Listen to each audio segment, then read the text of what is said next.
কষ্ট ছাড়া জীবনের ভালো কিছু আসে না। আপনি একটু সুখ করতে গেলে অবশ্যই কষ্টটা আগে মানতে লাগবে। আর আমরা অনেকেই আছি কষ্ট মানতে পারি না, আবার অনেকে সহজে মানতে পারলে আমাদের জীবনটা সুন্দর হয়। আজকে আমি বোনগুলোর সাথে কোথায় কোথায় গেলাম আর কিসের জন্য গেলাম সেটা আপনাদের সাথে একটু শেয়ার করব। ভিডিওটা দেখবেন আশা করি সবাই। জীবনে চলার পথে সব কিছুতেই বাধা আসবে, আর বাধাগুলো এড়িয়ে চলতে পারলেই আমাদের জীবনটা সুন্দর হয়। কিন্তু আমরা তো পারি না, আমরা সহজে সবকিছু খুঁজি, সহজ রাস্তা খুঁজি। যাই হোক, ছোট বোনটার একটা জব হয়েছে, তো ঘরের মধ্যে কোনো জিনিস নাই, তার একটা রুম নিয়ে দিচ্ছি। আর রুমের মধ্যে এখন যা যা লাগবে সাংসারিক জিনিস সবকিছু নিয়ে দিতে লাগবে। আসলে একজন থাকেন আর দুজন থাকেন, জিনিস কিন্তু লাগবেই।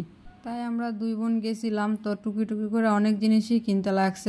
একা থাকবে, তারপরে মনে করেন অনেক জিনিসই প্রয়োজন পড়তেছে। এদিকে আবার চুলা, সিলিন্ডার, গ্যাস এগুলা নিতে লাগবে।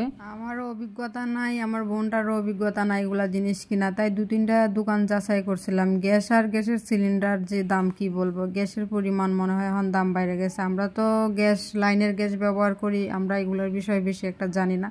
তারপরেও বুঝতেছিলাম কোনটা ভালো হবে। অনেকক্ষণ কথাবার্তা বলার পরে ফাইনালি নিলাম বসুন্ধরা সিলিন্ডার একটা আছে, ওইটা নাকি ভালো, ওইটা নিয়ে নিলাম। এদিকে ছোট বোনটা আবার প্লেট, ঘরের রান্না করার জিনিস, ডেকচি, হাঁড়ি পাতিল যা লাগে এগুলোও লাগবে, এগুলো নিবে। তো আমাকে দেখাচ্ছিল, আমি বললাম দাঁড়া আমি একটু ভিডিও করি, একটু মজা করতেছিলাম। যাই হোক, এদিকে সিলিন্ডার গ্যাসের টাকা দেওয়া হচ্ছিল, তা আমার কাছে দিচ্ছে, তো আমি গুনিয়ে দিলাম। আসলে অনেকগুলা টাকার জিনিস কিনতে লাগছে।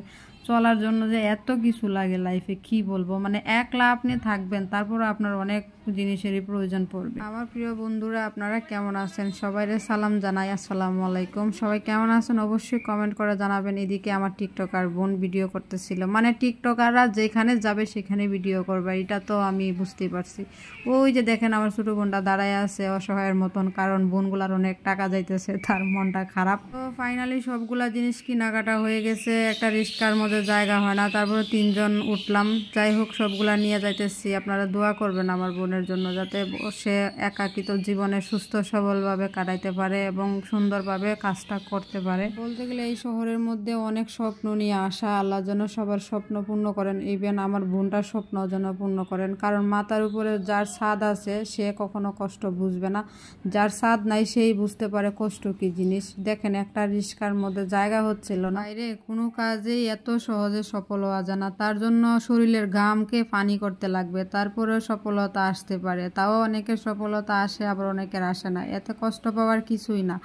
আল্লাহ যাকে দিবেন দিবেনই, আর যাকে দিবেন না তাতে কষ্ট পাওয়ার কিছু না, হয়তো উনি ভালো জানেন কেন দিচ্ছেন না। আবার এমনও হতে পারে আপনার জন্য আল্লাহ ভালো কিছু রাখছেন, যে কারণে আপনার সফলতাটা আসতে একটু লেট হইতেছে। তাই ধৈর্য ধরে সবাই যে কোনো কাজই করেন না কেন, ধৈর্য ধরে লেগে থাকেন, সফলতা আসবে ইনশাল্লাহ। এই আশাটা আমি আল্লাহর উপরে ভরসা করি সব সময়। আচ্ছা, এতক্ষণ ভিডিওটা দেখছেন, রাস্তাঘাটগুলা কেমন একটু কমেন্টের মাধ্যমে জানাবেন। বাট আমি কোথায় আছি সেটা আমি বলবো না, আপনারা যদি বুঝতে পারেন বা জায়গাটা চিনতে পারেন বলেন তো এটা কোন জায়গায় আছি বা কোন জায়গার ভিডিও। দেখেন রাস্তাঘাট এত পরিষ্কার, এত সুন্দর লাগতেছিল, ইচ্ছা করতেছিল এখানে থাইকা যায়, কিন্তু থাকা যাবে না।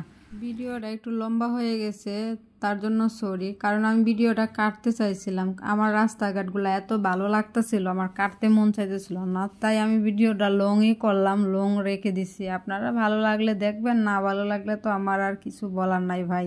অবশেষে ওর রুমে এসে পৌঁছাইলাম। আমি রুমটা একটু ভিডিও করে দেখাইতেছি। দেখেন রুমটা কত এলোমেলো হয়ে আছে, কারণ জিনিসপত্র নাই, মাত্র নিয়ে আসছি, এগুলা গুছাইতে লাগবে। দেখছেন বেচালার জীবন। বোনকে একটা রুম নিয়ে দিছি, কিছু জিনিসও নিয়ে দিলাম। এখন আস্তে আস্তে সে তার রুম নিজের মতো করে গুছাবে। এদিকে আমার সারাদিন দৌড়াদৌড়ি করে অবস্থা খারাপ, তাই আমি তোষকটা বিছাই উপরে কম্বল দিয়ে রাখছি একটু শোয়ার জন্য। আর এদিকে পাশের রুম থেকে ভাইয়াটাকে ডাইকে আনছিলাম চুলাটা একটু ফিটিং করে দিত, বাট চুলাটাও সমস্যা ছিল, পরে আবার দোকান থেকে গিয়ে চেঞ্জ করে নিয়ে আসছি।